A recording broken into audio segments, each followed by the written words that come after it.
Good morning, good afternoon, good evening. Welcome to what are we up to? Episode 15 of Might Help, Can't Hurt. Conversations with leaders, doers, and friends. And my leader doer friend today is Miss Mavis Karn. And you can, basically the game Mavis and I tend to play is I put her up on a pedestal, she jumps off. I say incredibly nice things about her. She deflects them. I talk about the impressive work she's done all around the world in the last 40 years. She goes, yeah. So we'll just, we'll do our dance, shall we? Um, but I could not remember. Clara was asking me, did we meet at a conference in Minneapolis, or did I make that up after the fact? I have no idea. Okay, so I may well have made it up, but I came across Mavis actually originally in a book called What About the Big Stuff by Richard Carlson. And Richard Carlson, for those of you who don't know the name, is famous for a series of books called Don't Sweat the Small Stuff. And given what's going on in the world with the pandemic, in America, with the Black Lives Matter movement and the death of George Floyd, what about the big stuff seemed like a good sort of container for a conversation. Now, normally, if you're a regular watcher, listener of these, you know that they're completely impromptu. I cheated this time, and I actually asked Mavis if she would read something at the beginning of our time together, because it's this little piece that, if I remember the story right, and I'll ask you for the story in a minute, but if I remember the story right, you wrote because you didn't feel like buying socks for people, that has traveled around the world and impacted tens of thousands, if not hundreds of thousands of people. But what was the original story behind this piece? Well, many years ago, I did a 2-year project here in Minnesota where I taught what I and lots of other people teach to a bunch of kids that were in prison. So I went down to the prison every Sunday and did classes for these kids. And it was a blast. When they got over the idea that I was the wrong age and the wrong gender and the wrong color and all that stuff, we had a really, really wonderful time. And at the end of the 2 years, because I saw them also when they got out on parole, they were going to have a little party for me on my last day, and they made a cake, which was, it looked like they'd had a gang war on the cake. It was just the ugliest but dearest cake. Oh, anyway, right before I left to go, I thought I just want to give these kids something. I just loved them. I just wanted to adopt every one of them. And I thought, what, socks? There's a lot of kids. I don't know what to give them. So I just sat down and I wrote them a letter. And it took about 15 minutes, because I was just, when you've either said or done something from just that nothing but love place. And it's just exactly what you wanted. And so I wrote him a letter, and I made copies for all of them, and I gave him the letter, and this poster's the letter. Somehow it found its way to the big boys prison in Stillwater, and one of the inmates that worked in the art department wanted to know if he could make a poster out of it. So it's entirely a prison project. So that's what it is. And you want me to read that? I do. In all these years that I've known you, I've never heard you read it. I always wind up reading it out while you listen. I thought this time I'd reverse roles with you. All right. So this is The Secret by Mavis Karn. Dear kids and former kids, I have a secret to tell you. Nobody meant to keep it from you. It's just that it's been one of those things that's so obvious that people couldn't see it, like looking all over for the key that you have in your hand. The secret is that you are already a completely whole, perfect person. You are not damaged goods. You are not incomplete. You are not flawed. You are not unfinished. You do not need remodeling, fixing, polishing, or major rehabilitation. You already have within you everything you need to live a wonderful life. You have common sense. You have wisdom. You have genius, creativity, humor, self-esteem. You are pure potential. You are missing nothing. The only thing that can keep you from enjoying all that you already are is a thought. One thought, your thought, not someone else's thought, your thought. Whatever thought you are thinking at the moment that feels more important to think than feeling grateful, alive, content, joyful, optimistic, loving, and at peace. That's the only thing that's between you and happiness. And guess who's in charge of your thinking? Guess who gets to decide where your attention goes? Guess who gets to write, produce, direct, and star in the moment you're in the middle of? You, just you. Not your past, stored thought. Not the future. Did you ever notice that it never ever shows up? Not your parents. They all think their own thoughts. Or your friends, ditto. Or school, or television, or situations, or circumstances, or anything else. Just you. Thinking is an awesome capability. Like any capability, it can be used either as a tool or as a weapon against ourselves and others. And just like with any other tool, we can tell whether we're using it for or against ourselves by how it feels. When we think against ourselves or others, we get in trouble. When we don't, we usually stay out of trouble. Feelings exist to warn us away from using our thinking to create trouble in our lives and to guide us back to our natural, healthy ability to live our lives to the fullest. So please remember that your thoughts are not always telling you the truth. When we're in low moods, feeling down, our thoughts are not to be trusted. Our IQs drop. When our thoughts pass and we lighten up, our thinking is once again creative, positive, our IQs go up. The only way you can feel badly about yourself and your life is if you think badly about them. It's up to you every single minute you're alive. It's always up to you. This is the best, most liberating secret I've ever learned, and I want you to know it too. With love, Mavis. How'd it go down with the kids on the day?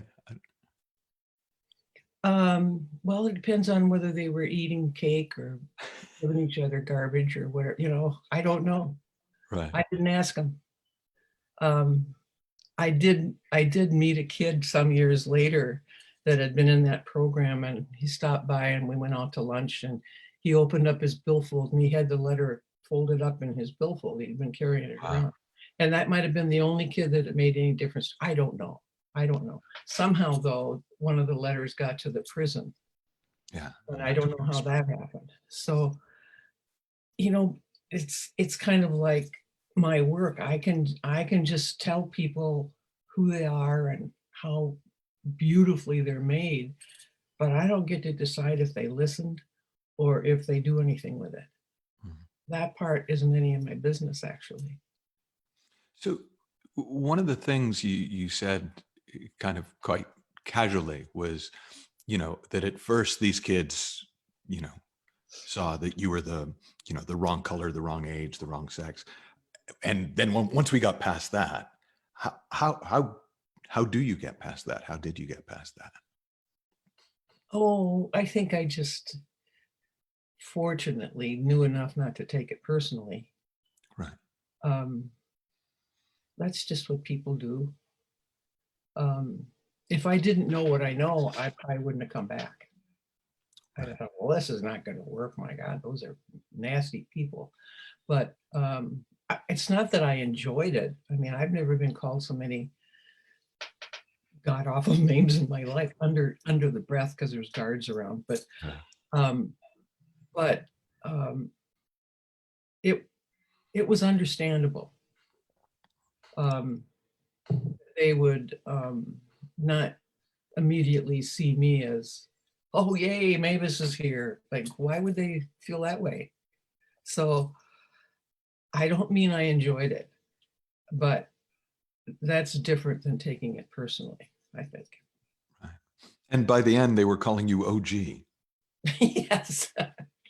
Now I got to tell you, I'd forgotten that. I got to tell you that I didn't know what that was, and I didn't stop long enough to ask them because I thought it meant old grandmother or something. And as you and I know, it turns out that's not it. For those of you who are listening in, it means original gangster. And if you could see me, do I look like an original gangster? But it had nothing to do with that. That's just, it was it was sweet, actually. No, very sweet. So, you talk about, and you and I have talked about this again and again, and every time we talk about it, I see something fresh about it.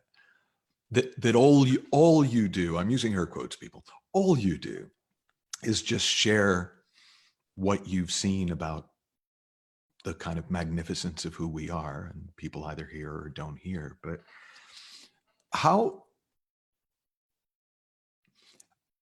I mean, how it's a strange question even coming into my head, but like, how do people make the leap from, because most people I meet all around society don't think they're all that, or they think they're amazing, but for kind of really small reasons.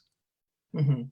What is it that lets people hear that they're more than their thoughts, they're more than who they think they are? I mean, how does that come about? Just because I say it? Yeah. Yeah. It's like if I walked up to you and went, you're really a Martian. I don't know that would do much for people. Well, that's because they're not a Martian. But other than that, you know, you know what an insight is. You know what most people think an insight is. It's like an aha. Hmm. Oh, I never thought of it that way. Um, I have another definition for an insight. I call it seeing in. When I first learned about how beautifully we're made and how our whole our whole life experience is brought about by our ability to think and to experience that thinking through our senses. It's like I heard that a little over 40 years ago now, and I felt like the top of my head came off because I knew instantly that was true. Now, that doesn't mean that I didn't throw a whole bunch of questions about it afterwards, but I knew it was true. I saw in. I saw. That's true. Now, I know people think, I'm 80 years old, and people think that that's how you get to be wise. You live a long time. Well, that's not true. It's like, wouldn't that, who would make it up so that you don't get to be wise until you're almost dead? Like, what kind of an arrangement is that? So it's like the instant you can see that you were made of wisdom, you were made of common sense, you were made of that universal intelligence that doesn't fool around, it doesn't make mistakes. There isn't a flaw in creation, and we are of creation. Ergo, there's nothing wrong with us. It doesn't mean that there's nothing wrong with some of our thinking and some of our habits and some of our behaviors, but that's not us. That's just a reflection of the best we know at the time. And once we can see in, we begin to catch ourselves at thinking that's not in service to us. We catch ourselves making up stuff that isn't true. We get a little suspicious that our brain isn't always on our side. It lies to us. It's nothing personal. It's just telling us stuff that got stored in there.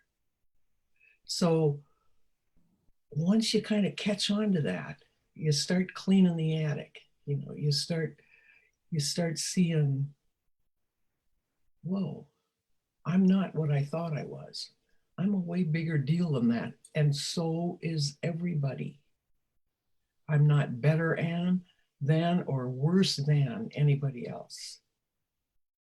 I am made of the same divine intelligence that all of existence is. That's a big deal. We are a big deal.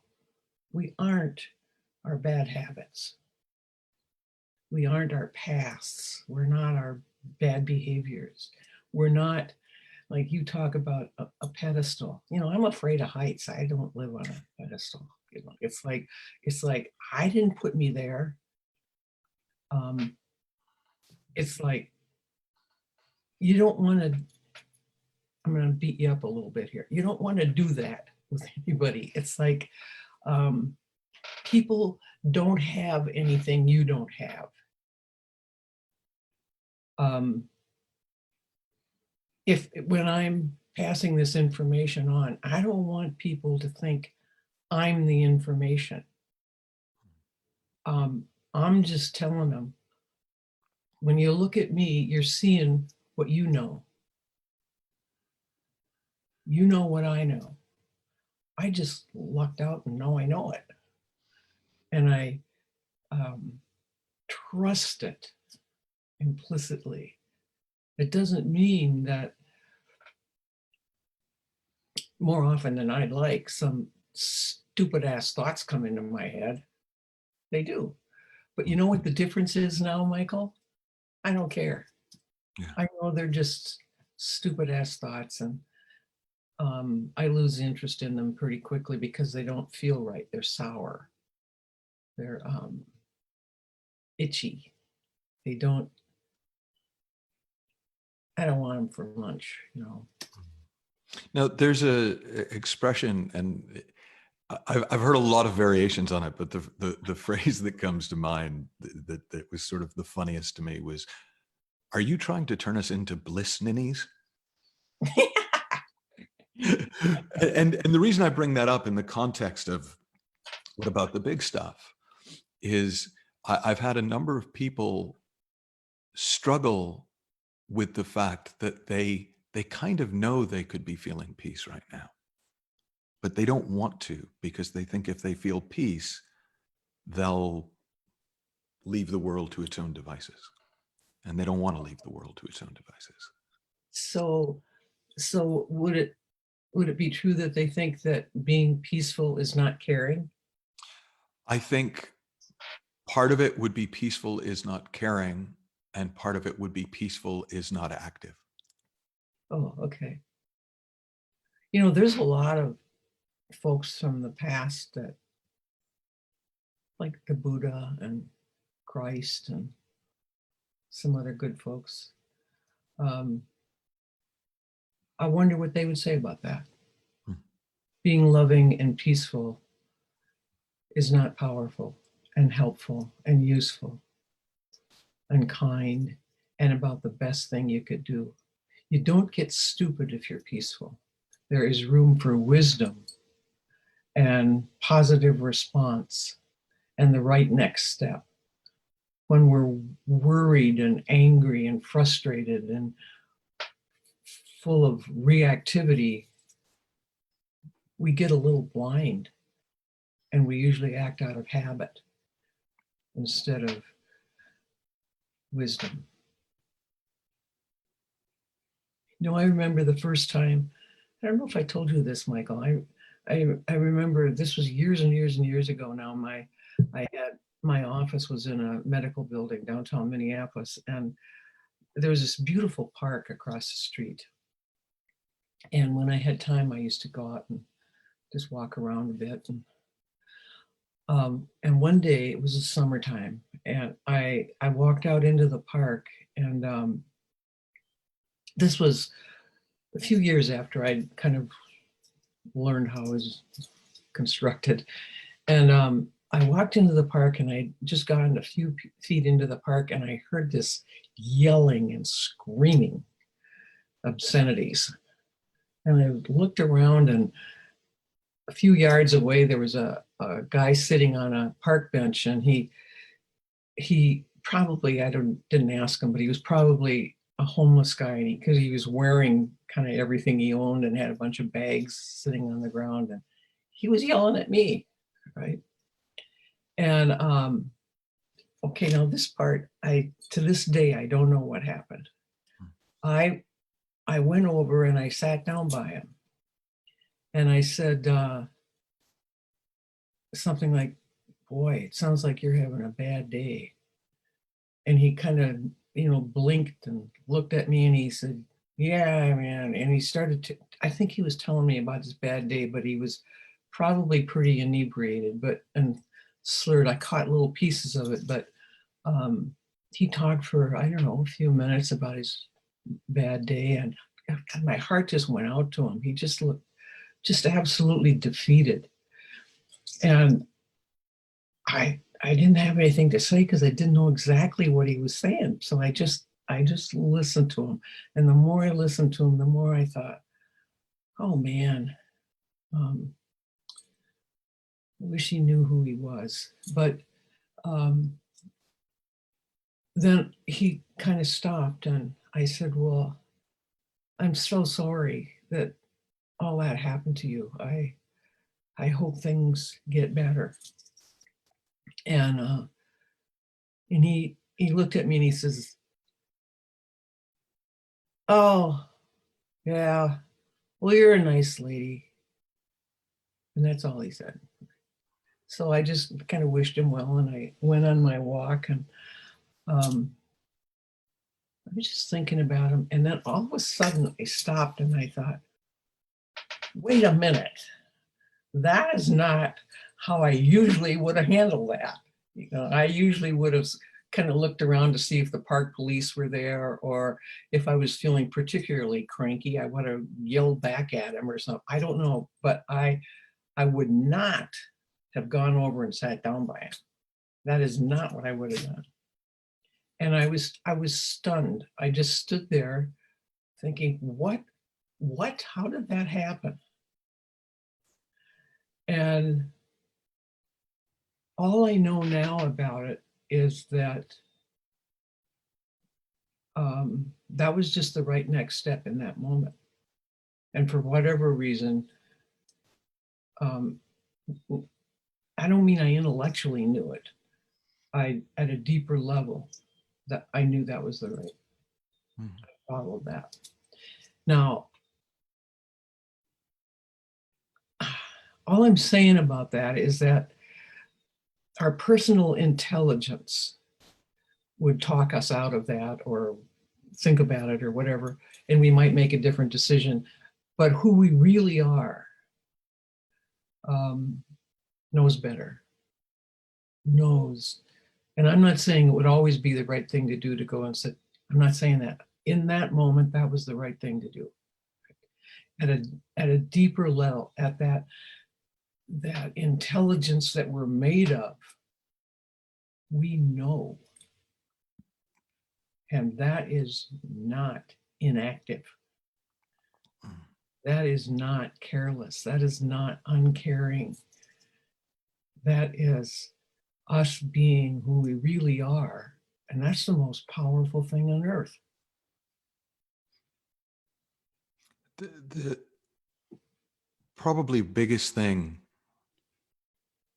that I am aware that I have learned from my time with you is just how terrible a listener I am. but I'm getting better.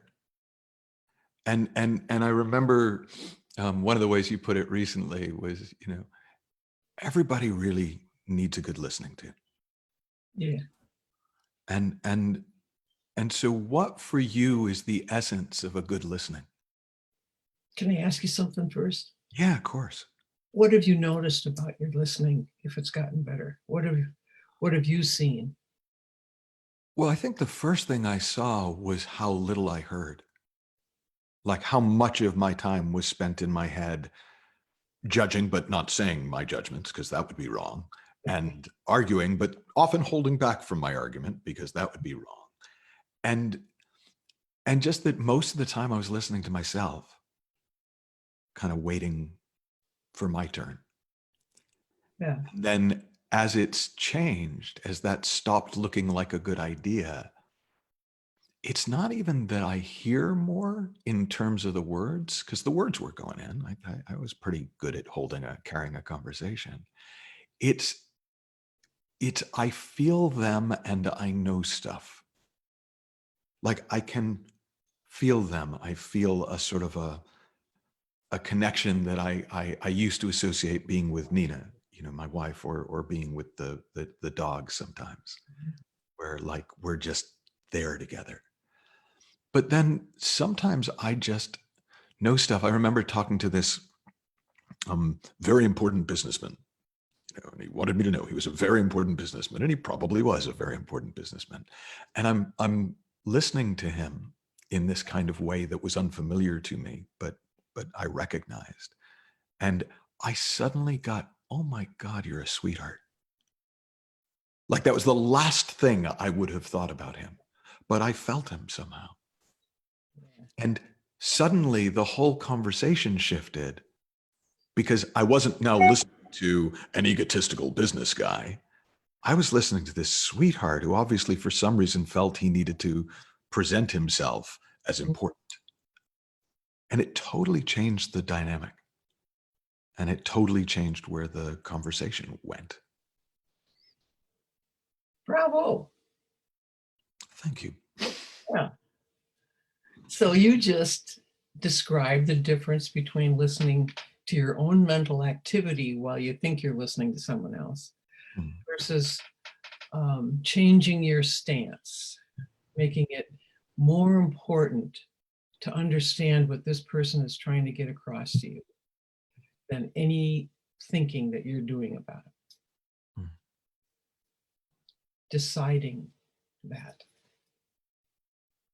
It's like it happens in a click. Did you notice the click?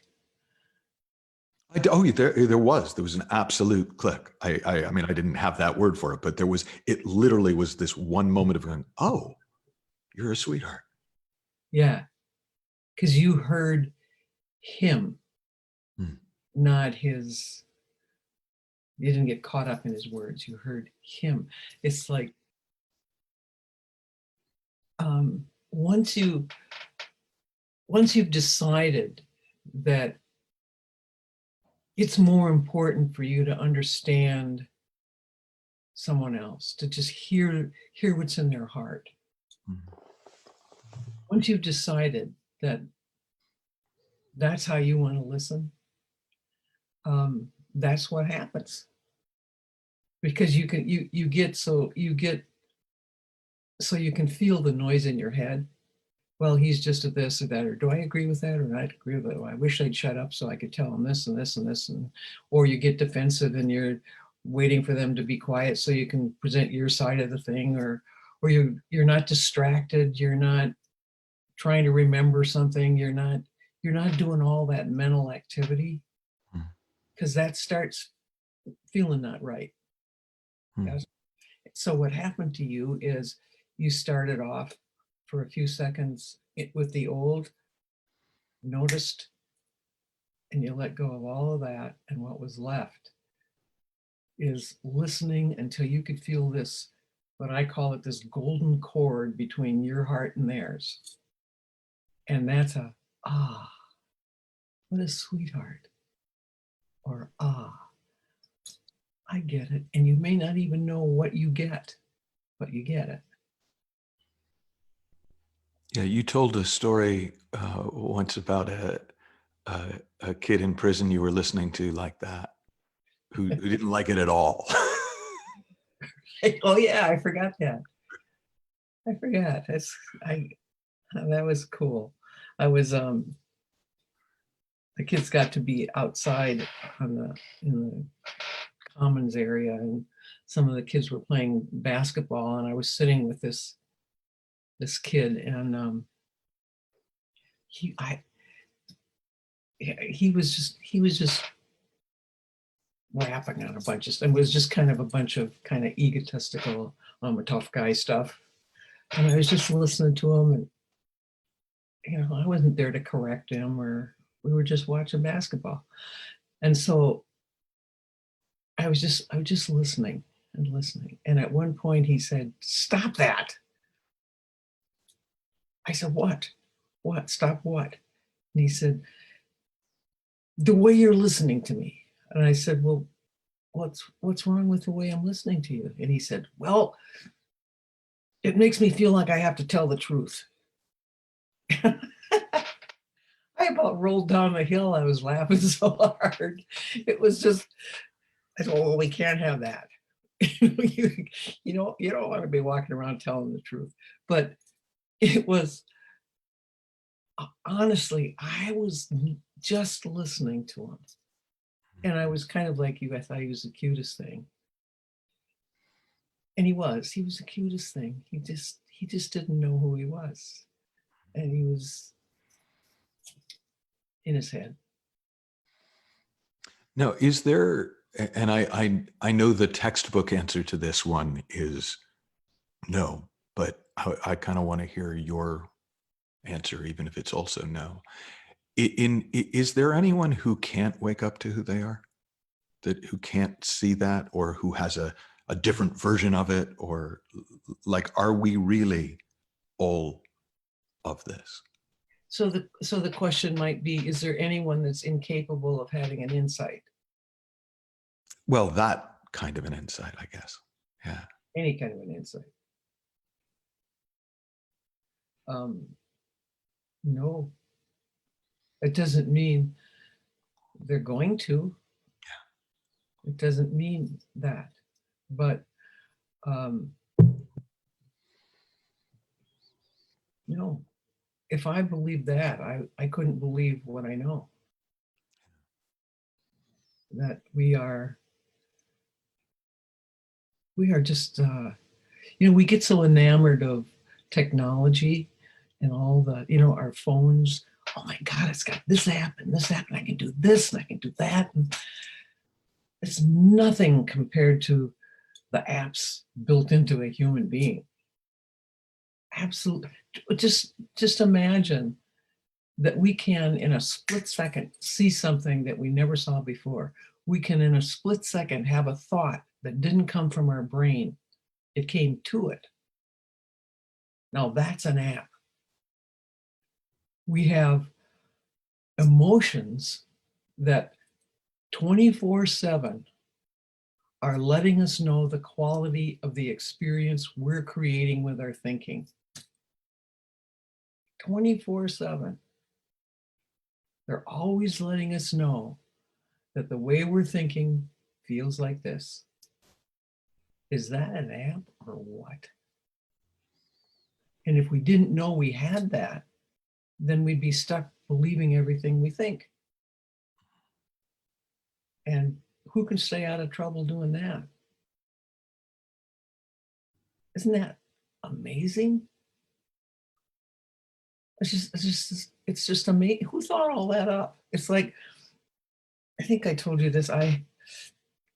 Some years ago, in the back of one of my magazines, there was a picture of a photograph of a great big turtle. I think from Venezuela. Not that matters, but this turtle was looking up like this, and there was a bunch of bright colored little butterflies around its eyes. And I thought, what is that? That is the coolest thing. And the caption underneath said that this was a such and such a turtle, and these butterflies needed this turtle's tears for their reproductive process. And in turn, the turtle got its eyes cleaned. Who made that up? What?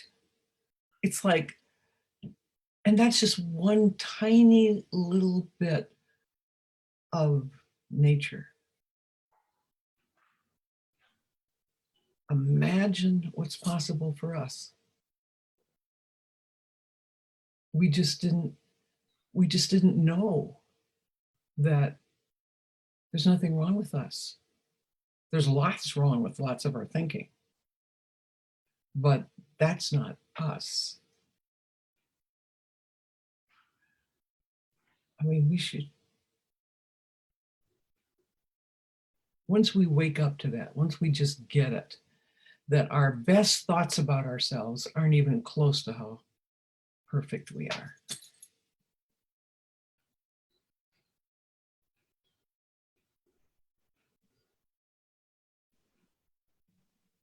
It's the coolest thing. Thing.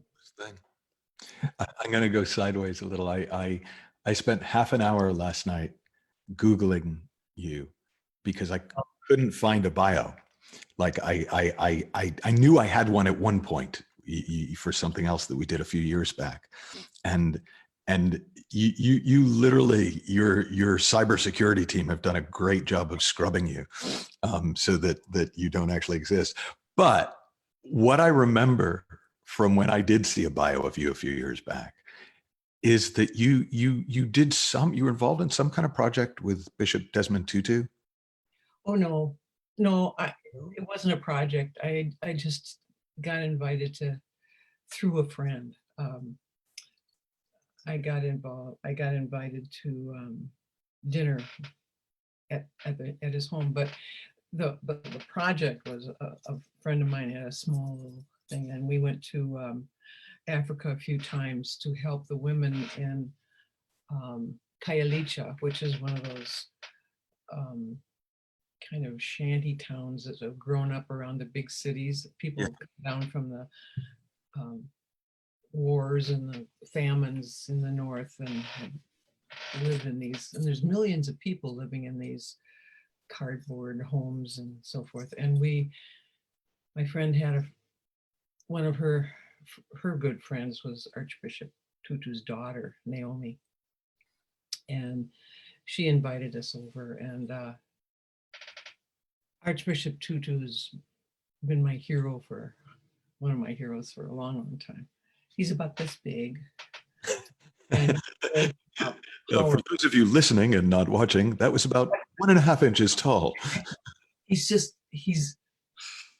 magnificent. He's just nothing but humor and kindness, and he's an amazing listener, just amazing. And it was a kind of a rainy day in South Africa when we went there, and I had been wearing sandals with socks because it was a little chilly, and by the time we got there, my socks were wet, so I took them off.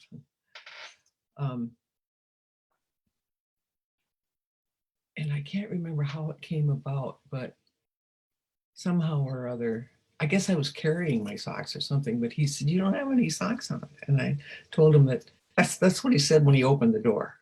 "You don't have any socks on." That's not what I expected from my That's what you want your hero. That's when you meet your heroes, you want the first thing they notice to be your lack of socks. Anyway, so he said, "Would you like to borrow some of mine?" And I said, no, I'll be, oh, I wish I would have borrowed them. I would have framed them and put them on the wall. But he was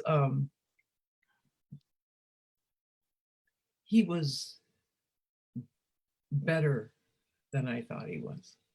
And I thought he was pretty much close to God. He was better than that. He was ordinary. Mm-hmm. He was a human being that was just living from love.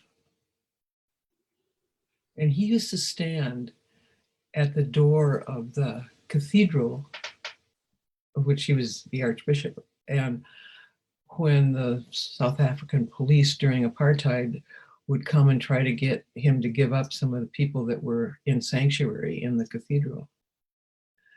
And he would stand at these huge doors and say, "No, you can't come here."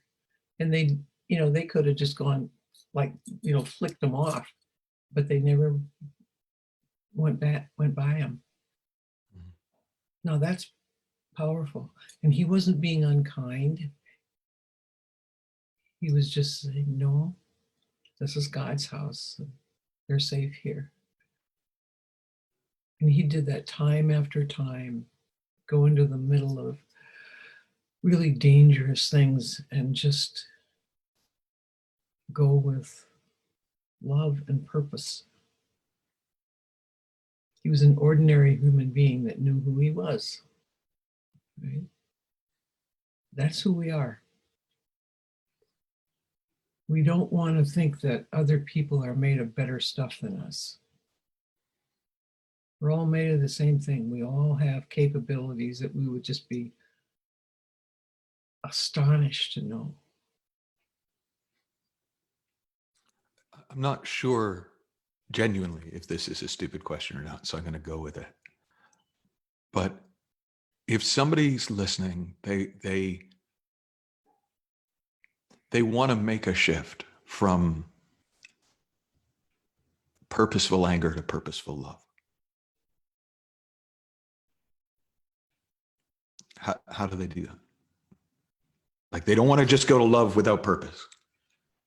Like most of the people I talk to who are active, who are campaigners, who are protesters, who are social justice, I mean, warriors is a word they quite like.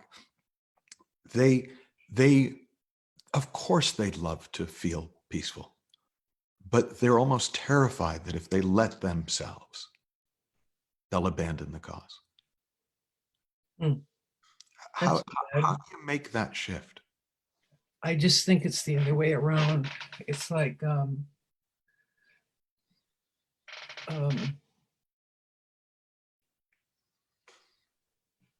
that's a worry, right? That's a what if thought. If I do this, then this will happen.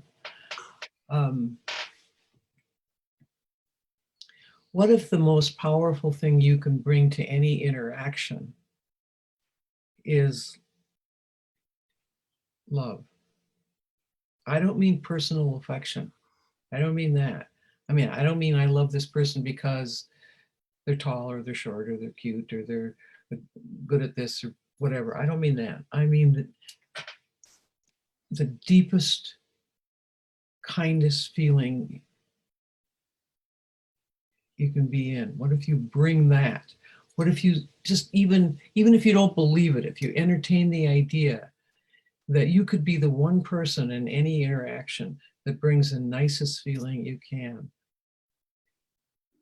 and that's the most powerful thing you can do. Just, you don't have to believe it. Just consider the possibility there could be some truth in it, because actually inside you, you already know that. You just get scared that it won't work. That there are things that won't work about. You don't get stupid when you're coming from love. You don't necessarily ever take any action. You do. You take what occurs to you to do, but it's not going to be evil.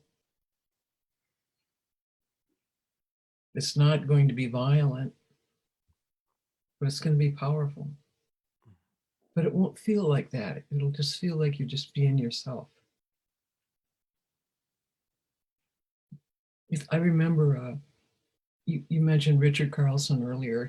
He co-wrote a book with a friend of his where they just interviewed people who just seemed to have some sort of inner strength, inner power. Is that the handbook for the soul? I can't remember. No, that's somebody else. Okay.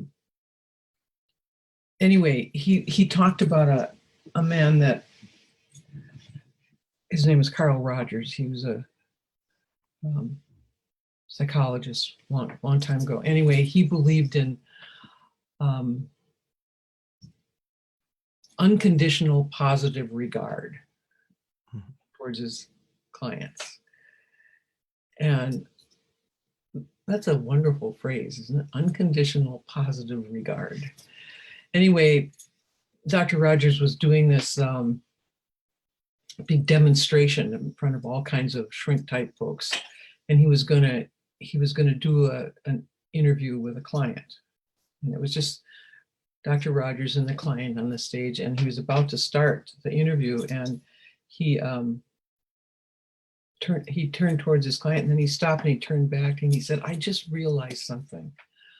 He said, "Before I begin my work with anyone, I remind myself that I am enough. I'm not perfect at everything, but I am enough." And then he turned back and started talking to his client. That's something, huh? Mhm. We are enough. Who we already are, our true selves, are enough. What we're made of is enough.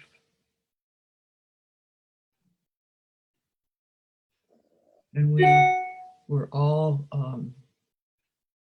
capable of scaring ourselves to death about what if. Well, yeah, but what if this happens, and what if this happens, and what if this happens, and all that really is us terrifying ourselves with our own imaginations, thinking that if we just do exactly the right thing, then bad things won't happen. We think we're in charge of outcomes. None of us know how the next minute's going to turn out, and we never will. We make educated guesses, sometimes uneducated guesses, but the point is, we don't know how anything's going to turn out. Isn't that great? We don't have to concern ourselves about how anything's going to turn out because we can't know. So you want to fall in love with not knowing.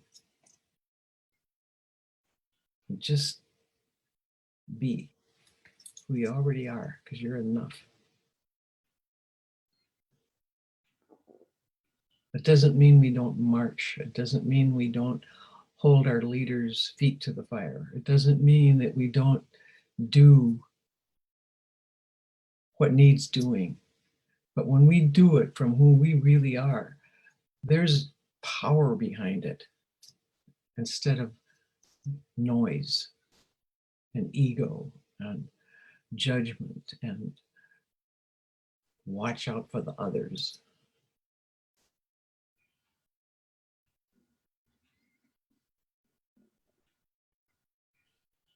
I'm kind of thinking you earned OG.